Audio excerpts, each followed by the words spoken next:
I'm Dan Glass. I'm the visual effects supervisor and also one of the associate producers on the project Voyage of Time.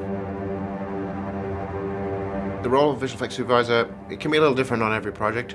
Working with Terrence Malick, it's especially different. In a very broadest sense, it is about looking after anything that needs work that happens in a computer, or digital work.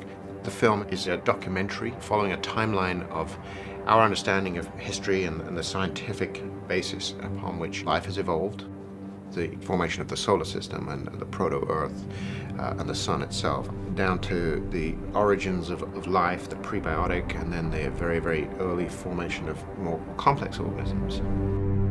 What we did was approach scientists to look at their spread of data, and we would work with them to actually put real-world cameras or lenses into the system. And our job, working in collaboration with the scientists, was to add the paint and color and light sometimes to take that somewhere more picturesque. And IMAX gives you that amazing ability to have detail that on a normal 35mm or digital cinema presentation would be very, very small. I remember at the start of the project being so excited to read endless sort of research papers about the first fish that worked on land, the tiktaalik, that had elbows that they know only a certain amount about, but they know it was an evolutionary leap. Delving into the first theorized stars giving light to the universe right after the Big Bang.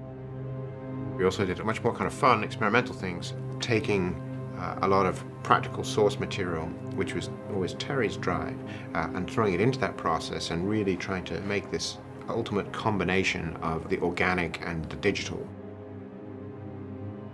Getting a team together that was literally experimenting with chemicals and smoke machines and fluid tanks that we could create a whole range of effects.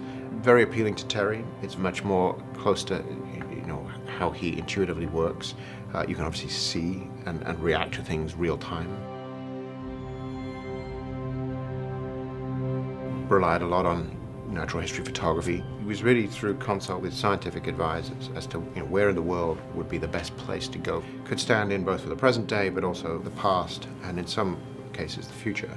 To represent the first flora, for example, Iceland in some areas has no trees.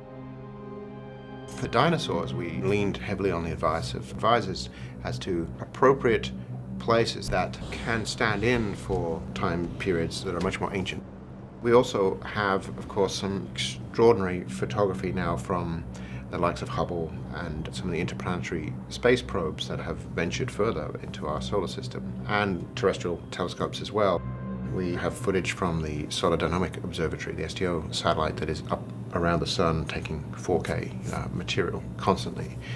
So there's a lot of real photographic material that we have at our fingertips, some of which is familiar, some of which is less familiar. A project that's taken nearly 10 years of my time and participation toward helping you understand the evolution of nature, whether it's the flora or fauna that is around us, the shaping of the earth that has taken place over time. We deserve to pause sometimes and just reflect.